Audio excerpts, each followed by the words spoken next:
yang bersangkutan melakukan hal yang tidak sepantasnya dilakukan dari seorang figur suami.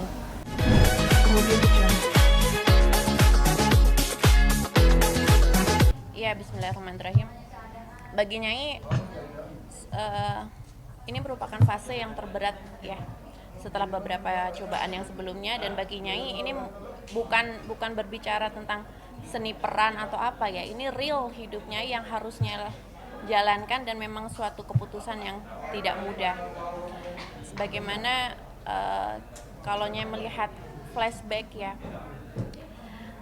suatu niatan suci, Nyai ingin memiliki suatu imam yang benar-benar sayang sama Nyai, membina suatu hubungan keluarga yang sakinah mawadah warohmah, mempunyai anak, membesarkan dan lain sebagainya, sehingga Nyai dengan senang hati, dengan rela melakukan semua hal yang telah Nyai lakukan.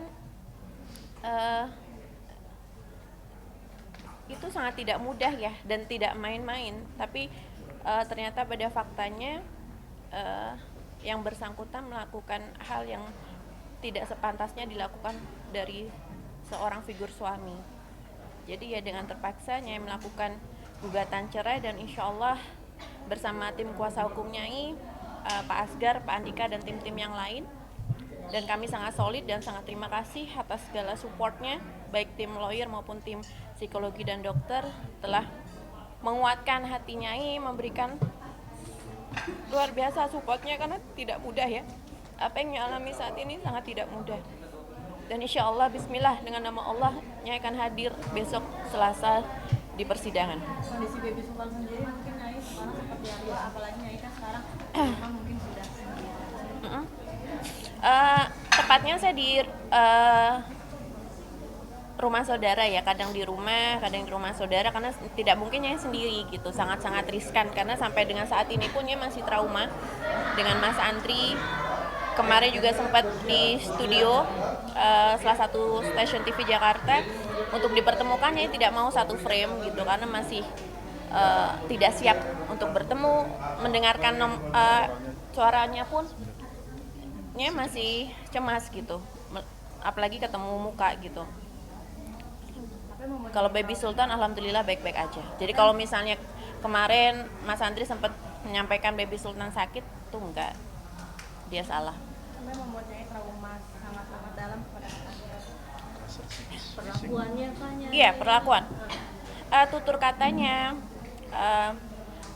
segala tindak tanduknya, jadi kekerasan verbal maupun non verbal yang telah Nyai alami selama berumah tangga, itu sangat membekas di hati Nyai.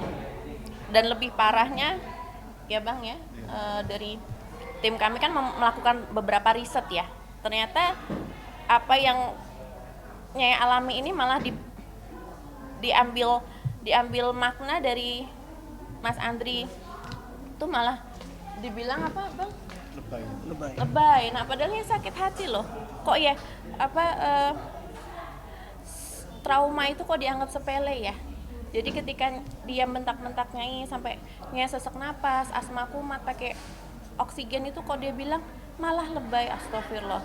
Mungkin kalau misalnya Mas Andri menyamakan Nyai dengan istri-istri yang sebelumnya yang jumlahnya 4 itu, yang dibentak-bentak, dikata-katain, disiksa secara verbal maupun non verbal, mau nurut sampai dengan mempunyai anak jumlahnya 6, ya kalau bagi Nyai nggak bisa, jangan disamain gitu. Nyai mempunyai suatu prinsip dan juga mempunyai nilai kesabaran tertentu ya. Nah ini benar-benar kesabarannya udah habis gitu. Kok malah yang bersangkutan melihat yang Nyai alami saat ini malah dibilang lebay dan dia tertawa-tawa gitu. Itu mungkin sama dengan halnya dia menari-nari telanjang di depan foto almarhum Bunda ya. Kita nggak bisa pakai logika gitu. Tidak lumrah. Nyai, pihak sana selalu ingin bertemu dengan Baby Sultan ya, Nyai sendiri sampai kapan masih belum mau mempertemukan antara, dimanapun ayah sama anak kan tidak ada mantan ayah dan mantan anak. Itu gimana ya? Oke, Nyai menjawab dulu, nanti ditambahkan dari Mas Asgar dan juga Pak Andika. Jadi gini ya, Nyai itu agak bingung. Sebenarnya tuh maunya Mas Andri apa? Nyai bisa menyampaikan bahwa dia sama sekali nggak sayang sebenarnya sama Baby Sultan. Pertama, sejak Baby Sultan ada di rahim Nyai sampai dengan sudah lahir Baby Sultannya real ada di depan Nyai dan Mas Andri, itu adanya selama itu cuman Baby Sultan tuh merekam di otaknya ketika di dalam kandungan mamahnya dibentak-bentak, dikasarin dan lain sebagainya, dan juga selalu ada perselingkuhan. Nah, setelah Baby Sultan lahir pun tetap sama kondisinya. Mas Andri gendong Baby Sultan sambil neriak-neriakin, maki-maki Nyai. Sampai dengan lihat Baby Sultan lihat mamahnya jatuh ke lantai pun Baby Sultan lihat. Apakah itu yang namanya bapak sayang sama anak? Dan banting-banting barang, melakukan kegiatan destruktif di depan anak. Terus sekarang mau lihat anak. Terus itu yang pertama dari sisi psikologi anak ya, karena Nyai juga mempunyai tim dari psikolog anak juga. Terus yang kedua, kalau misalnya benar sayang sama anak, nggak mungkin dong Mas Andri bilang beberapa kali saat bertikai, udahlah gue nggak apa-apa hilang anak 1, gue masih punya anak 6. Nah ya oke. Itu ada juga yang pernah beberapa kali juga pada saat bertikai kan Baby Sultan menangis. Ya kasihan ya, Nyai bilang, "Pah, udah Pah, kita berantemnya." Mas Andri bilang apa? "Udah biarin, biar mati sekalian." Subhanallah. Kayak gitu yang namanya bapak. Itu. Terus habis itu, selain itu nilai tanggung jawabnya apa?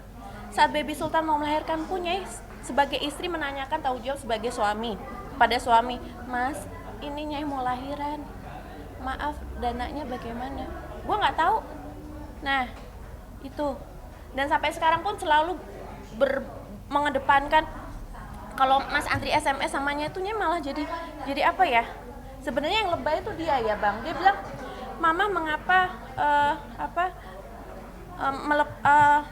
membuat Sultan menderita dilepaskan dekapan dari seorang ayah. Loh, malah Sultan sekarang bahagia, gendut, terus happy, mimik mukanya nggak tertekan." Karena real ya, kata Uni Citra, psikolog Nyai pribadi, ketika seorang anak merasakan stresnya seorang ibu, dia akan ya dari segi fisik kurus, mungkin mimik mukanya juga nggak happy. Sekarang jauh lebih happy, jauh lebih gendut sekarang gitu.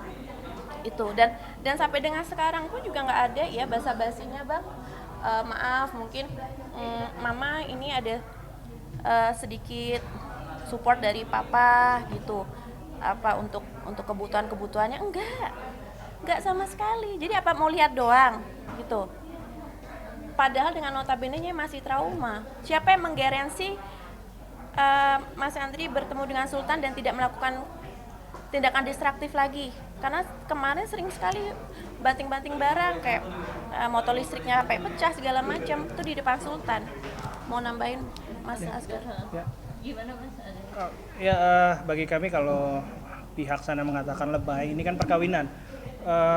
Kekerasan verbal atau tidak menolong Nyai ketika Nyai sesak napas, itu bukan sesuatu yang lebay. Kalau itu menganggap enteng perkawinan berkali-kali cerai, kawin lagi cerai, sama aja tidak menghargai perkawinan, lembaga perkawinan seperti itu. Nyai bercerai sekarang putusannya sangat sulit dan berat buat Nyai, karena baru mempunyai baby, kedua juga perkawinannya masih muda, jadi dan Nyai juga harus kemarin sempat menutupi rasa sedihnya, walaupun tahu itu Nyai sudah tidak bertemu dengan Andri. Nah, berarti hari ini kenapa? Iya, sidang perdana. Agendanya adalah dari majelis pasti ingin bertemu dengan Nyai, dengan Andri, para pihak. Setelah itu nanti akan diadakan mediasi.